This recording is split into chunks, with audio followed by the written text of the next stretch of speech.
Vedľa mňa sa už nachádza Martin, ktorý o pár minút povie áno Vlaďke. Martin, ahoj, čau, aké sú tvoje pocity? Veľmi dobré pocity, trošku nervózny, ale to je asi také normálne. Kto prvýkrát povedal komu milujem ťa? Myslím, že ja. No ja si myslím, že som to bola ja, pretože ja to hovorím veľmi často. Ako prebehlo vaše prvé rande? Prvé rande, len tak sme sa boli prejsť tuto na ostrov. To bolo, keď sme boli s kamarátkou vonku, skončili sme u nej doma a potom už sa to viezlo radom. Takže vaše první rande skončilo rovnou jako u někoho doma. Ale všetkou slušnosťou. Čí, prosím tě, byl první nápad, že tu svatbu zažijete na grejpu tady na náměstí Lásky od Kofoly? Bol môj nápad. Vlaďka. Kto bude mať po svadbe vždy prvý pravdu? Vlaďka. Určite ja.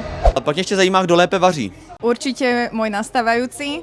Ja. Stejky. Včera, keď sme prišli z grejpu a o 1:30 ráno som mu povedala, že mám chuť na burger, tak mi ho spravil, tak hovorím, že to bol najlepší burger mojho života. Kto sa pri hádke ako prvý urazí? Vlaďka. Určite ja. Že ja som tá, čo sa urazí a on je ten, čo sa prvý musí ospravedlniť. Super, no tak držím palce, nech to všetko dobre dopadne, nech povieš áno a vidíme sa potom po svadbe, alebo tuto u nás na afterke. No jasné. Ďakujem pekne.